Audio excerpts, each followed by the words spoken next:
Trump थर-थर कांपते हैं, कभी शी जिनपिंग थर-थर कांपते हैं। तो ये कई चीजें हुई हैं जिस पर हमें लगा कि बात करने की जरूरत है और इस मुद्दे पर और किससे बेहतर बात किया जा सकता है। हमारे साथ राजू परूलेकर सर जुड़े हैं। तो एक आदमी को बचाने के लिए 140 करोड़ मर रहे हैं, एक आदमी के राज बचाने के लिए। अब ये राज बहुत है। आज तो एप्स्टीन फाइल का और एक लेटर आया है जिसमें एप्स्टीन पूछ रहा है अपने दोस्त से कि मोदी अब सत्ता में आ गए, जब 2014 की बात है, मई की 8 दिन में, और हम जेटली और मोदी को मिलने जाएं क्या। तो इसका मतलब वो तब वो सेक्स ऑफेंडर डिक्लेयर था एंड नोन। तो ये इसके आगे बहुत सारी चीजें, एप्स्टीन फाइल की तो अभी तो बस वो आपने क्या ही देखा है। हो सके उतना बचाने की कोशिश करेगा सरकार को मोदी और ये जो बाकी जो लोग हैं, जो बीजेपी के लोग हैं। फिर भी वो अगर कहते हैं कि मुझे ऐसा महसूस हुआ जबकि चीन अंदर आ रहा था और मुझे इंस्ट्रक्शन, क्योंकि सेना, ये लोग जो भक्त लोग बोल रहे हैं उनको कुछ मालूम नहीं है, सेना को पूरे ताकत यानी पूरा अपने दे दिया है, फुली छूट दी, ऐसा नहीं होता है।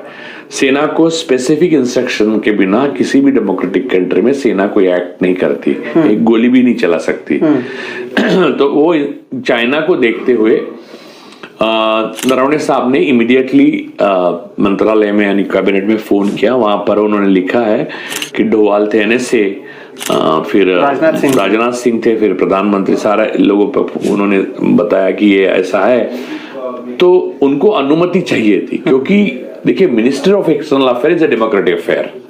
Ministry of external affair military के अंडर नहीं आता हमारे देश में।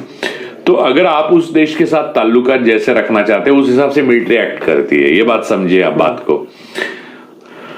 तो मोदी इंडिसिसिव थे, उन्होंने जवाब नहीं दिया NSA, और वो बोले 2.2 घंटा वो लगातार बेचैन रहे।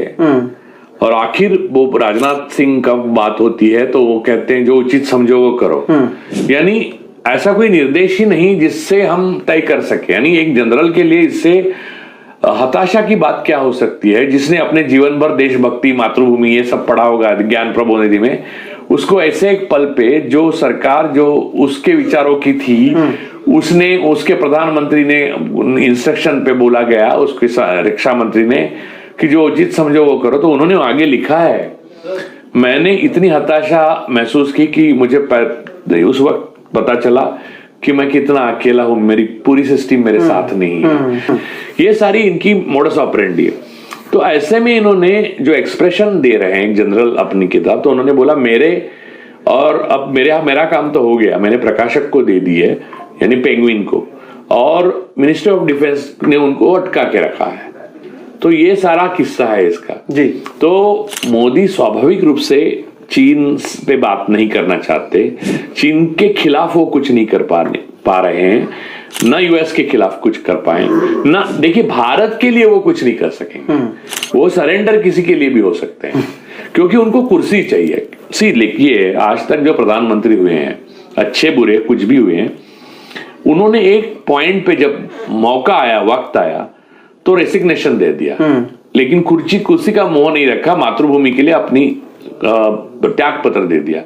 ये पहले प्रधानमंत्री है जो मातृभूमि को अपने लिए त्याग पत्र देने पे मजबूर कर रहे हैं। पूरा देश संकट में है इनकी वजह से।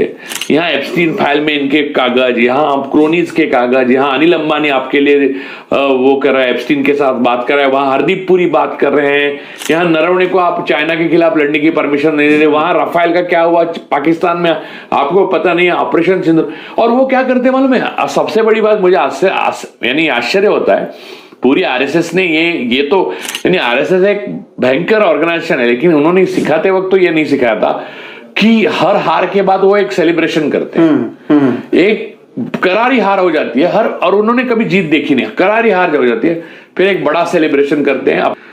हार हुई है, आप अपने चमचों को बुलाएंगे, 300 200 जो भी है, और उनसे हार वार पहनावाएंगे, उनको हार पहनाएंगे और बस खुश हो रहेंगे। और सारा मीडिया आपने गुलाम बना के रखा है, वो अरुण पुरी, कलीपुरी, वो सब जाएंगे एक दिन, लेकिन वो जाएंगे तो मैं नहीं चाहता कि ऐसी किसी पर हुआ है, क्योंकि जो मजे किए हैं उन्होंने उसका कॉन्सिक्वेंसेस भी है।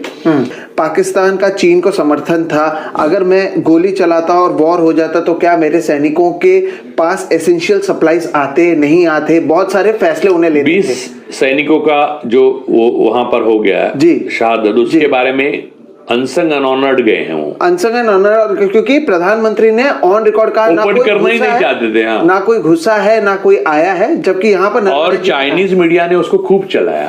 और जो हमारे, मैं पहले विश्वास नहीं रखता था ऐसी जो कॉन्स्पिरेसी थियरीज है, मैं ज्यादा विश्वास नहीं रखता, लेकिन सुब्रमण्यम स्वामी बार बार बोल रहे थे कि चाइना के पास कुछ राज है, जैसे यूएस के पास भी है, अब तो पता ही चल गया, तो इसलिए ये बात नहीं करते चाइना के खिलाफ कि हर हार के बाद वो एक सेलिब्रेशन करते हैं। एक करारी हार हो जाती है और उन्होंने कभी जीत देखी नहीं, करारी हार हो जाती है, फिर एक बड़ा सेलिब्रेशन करते हैं, अब कुछ ना करते हुए अपने राज छुपाने के लिए दुनिया के सामने सरेंडर हो जाए। आप देखिए अमेरिका के सामने ऐसे हमने जो किया है उसमें हमारा पूरी तरह से बर्बादी हो जाएगी हमारी कृषि क्षेत्र की।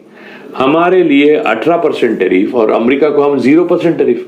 अब ये बोलेंगे हम मानते नहीं है, हम क्या मानते नहीं है यार, वहां पर सारे विदेश मंत्री, खुद ट्रम्प साहब ने बोला है, और ट्रम्प साहब ने जब ये ट्वीट डाला तो मोदी कह सकते थे, और ट्वीट भी देखिए ट्रम्प साहब ने जो ट्वीट डाला है हमारे लिए वो, और उन्होंने अन्य देशों के लिए जो ट्वीट डाले उसमें भावना का फर्क देखिए, टोन का फर्क है। टोन जो है वो बाकी देशों में रिस्पेक्ट का है और हमारे लिए कोई रिस्पेक्ट नहीं, उन्होंने ऐसे ऐसे लिया है हमको। भारत एक ताकत था साउथ एशिया का, और भारत में नाम से लेके हर मूवमेंट में भारत ऐसा आगे था और ऐसा ताकत था। पाकिस्तान तो हमारे सामने कुछ नहीं था, हम चाइना से बराबरी कर रहे थे आखिर तक मनमोहन की सरकार के। लेकिन आज ये इस तरह का भारत मैं देख रहा हूं कि जो अफगानिस्तान से बदतर हालत है रुपीस की। हमारा देश अंदर से और बाहर से पूरी तरह से खोखला बन चुका है, और वो सिर्फ एक आदमी के राज छिपाने के लिए हो रहा है। चाइना से तो है, मैं इसी पे आ रहा था, चाइना के ही शब्द पर आ रहा था। पाकिस्तान शब्द आते ही, क्योंकि प्रधानमंत्री ने राज्यसभा में गुरुवार के दिन बात की, हमने पाकिस्तान में ये किया, हमने वो किया, कांग्रेस ने कुछ नहीं किया, गरीबी बढ़ाई, कई सारी चीजें बोली। चीन आते ही प्रधानमंत्री चुप बैठ जाते हैं। चाइना पर ही जब राहुल गांधी बात करना चाह रहे थे, अगर प्रधानमंत्री संसद में खुद तो भाषण देते नहीं है लोकसभा में, और राहुल गांधी को एक के बाद एक 3-4 दिन बोलने से रोका जाता है, कभी ओम बिरला, नेता विपक्ष को रोका जाता है। फिर रील में जिस तरह से इन्होंने बना दिया है, घर में घुस के मारते हैं, नया भारत है ये वो वगैरह वगैरह, और रियल में जैसे ही पता चलता है कि धुरंधर केवल टीवी में रह सकते हैं। चीन के सामने आपको, चीन यहाँ पर हमारे ऊपर हमला करके आया, लद्दाख और अरुणाचल पे उसका आंख है और वो कभी भी कब्जा कर सकता है, ये प्रधानमंत्री ज्यादा दिन रहे तो। चाइना की communist, original Maoist communist party को बुलाया, उनके साथ भाजपा ने मीटिंग की, आरएसएस के कार्यालय में जाकर आरएसएस ने मीटिंग की। उनको तो अच्छा ही है, आप जमीन भी दे रहे हो, जंगल भी दे रहे हो, आप रिसोर्सेज भी दे रहे हो, आपका एक बहुत अच्छा राज्य भी दे रहे हो, वो गांव भी बदल रहे हैं, वहां से बस्तियां भी कर रहे हैं, और ऊपर से आपकी जो सत्ता में पार्टी है उसके साथ पार्टियां भी कर रहे हैं। तो इसका मतलब ये है कि जो उनको मिले, बीजेपी, आरएसएस और ये लोग, वो सारे देश